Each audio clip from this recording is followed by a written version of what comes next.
Hi everyone, Pain Panda 792 here. I wanted to talk a little bit today about the state of VR and more of a response to some videos that I've seen.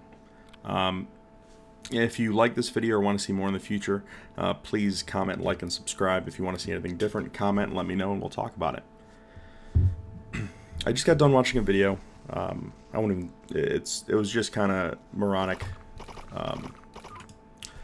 It was by Nicholas Marcelin. I'll link it down in the description below. It basically talks about how VR is just crap and it's going nowhere, and how bad it is, and how much he doesn't enjoy it when he uses it. And then he also goes on to state that all the modern headsets, the HTC Vive, as well as the Oculus Rift, are just garbage. And then he also says he's never used them before. He says the only stuff he's ever used was the Gear VR, the Samsung Gear VR. I want to say a little bit. I've been playing games since I was probably 4 or 5 years old. I remember my brother getting a Sega Genesis on my birthday when I was maybe 5 or 6, and we played the Nintendo NES before that. The first time I ever used virtual reality was probably 1992 or 1993. We went on a family vacation to Vegas to see some relatives, and we went to the MGM Grand, and they had a VR setup. Basically, you stood in this like circle contraption thing. You stood in it, and you had a headset and controllers, and you could look around and shoot. It was pretty cool, but it was 1992. Anyway, the first time I ever put an HTC Vive on and got into it was December of 2016, when I got mine for Christmas for my wife. I wasn't expecting too much from it. I was expecting a pretty good time as far as, oh man, it's VR. So when I put it on and we were doing the Steam VR setup, and then I did the tutorial. In the tutorial, you're basically in this white room. It's probably 80 or 100 feet tall. Looks like a warehouse, just all white with bright lighting. And they're teaching you how to use the touchpad as buttons. And it shows you all the different quadrants you could use. And so while you're pressing those buttons, you're blowing up these balloons. And then out of nowhere, I was getting a little bored and a little antsy to play. So I just hit one of the balloons with my hand. With my hand, because I was using the controller. And it acted exactly like my brain thought it would act. And when that happened, there was just something about it. I just sat there staring at the balloon flying up into the ceiling, and it's just, there's something about it. It brought me back to when I was a kid again. It brought me back to the first time I played a game, and the sense of wonderment that came with that. I feel like, well, every time I get somebody to come over and try it as well, they almost at the exact same spot. They all feel exactly the same as I did. We're adults. We're older, in our 30s or so. I know 2 people that have come over. As soon as they've tried it, the next day they've texted me and said, "Hey, I just bought one," or "Hey, I need to set up a computer because I need to have one." There's something great about it. I think the problem that news outlets like IGN and GameSpot report on, as far as VR not really having a space, is no one really knows what to do in VR yet, right? So I think the best games in VR are shooters, but they have to be very well done. Onward is great. It's not there yet, but it's pretty good. Any of the racing games are really good as long as you have a steering wheel. I'm sure there's stuff we haven't even thought of that would be really good. That's why the market's kind of saturated with okay titles, is because no one really knows how to use it yet. It's kind of like the first time games went 3D. If you remember that from when you were younger, Mario 64 and all that, there was really never anything like those before. As soon as you could go 3D, that was just amazing.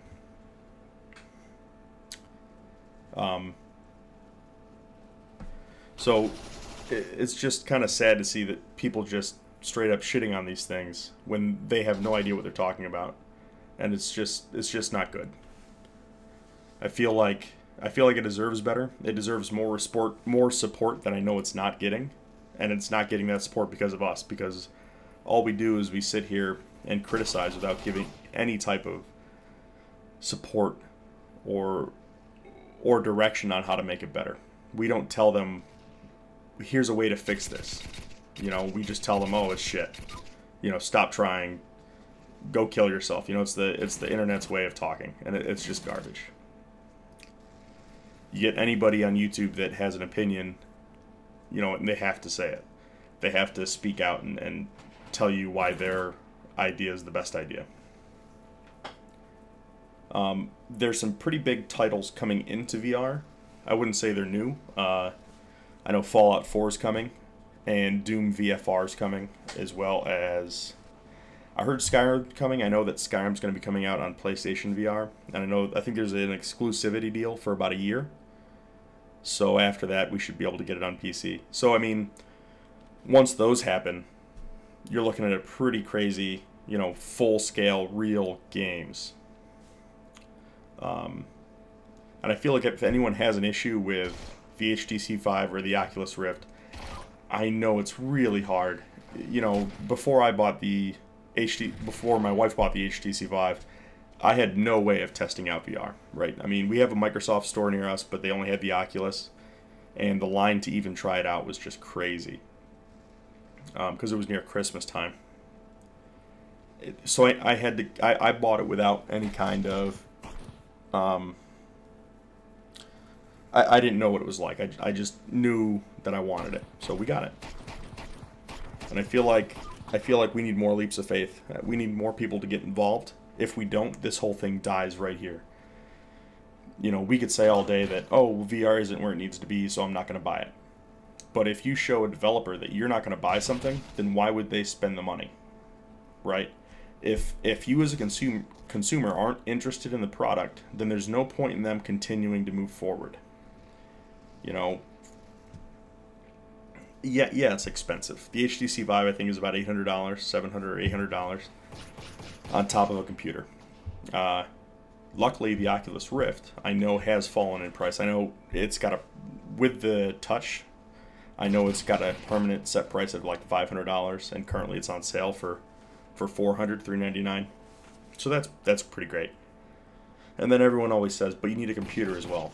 Well, most computers with a little bit of, you know, massaging can make it work. I know my wife's laptop can run it, which is a couple-year-old MSI that I bought used at Best Buy, or open box, not used. My buddy's got a computer that he kind of pieces together with whatever spare parts that he can, and you know, that runs it perfectly well. We play games together all the time. I think that most people in at least the United States have a computer at home, and if they were to just put a graphics card on the computer, or you know, make it work it a little bit, they can do whatever they want with it. You know, it's that whole PC versus console argument again. But if they really tried, they can make it work, and it's just an experience. It's an experience you have to have. I feel so strongly for it that it's just, I don't know. I don't see any other reason. You need to have this in your life. At least try it. If you're gonna talk against it, you need to try it before you do. It's definitely the future of games. Not now. You know, it's definitely not there yet. But I feel like it still needs the support to get there. It's like when you were playing Super NES, you weren't expecting Xbox type of graphics. When you got the Xbox, you weren't expecting Xbox One X type of graphics. You know, over time this stuff develops. Over time we'll have headsets with higher resolutions, so there will be no screen door effect. We'll have computers that can run things at a much higher frame rate, so there's no, you know, it doesn't drop below 80 or 90 frames, so you get motion sickness. Like, I think it really matters to kind of hear it out and let that stuff get it.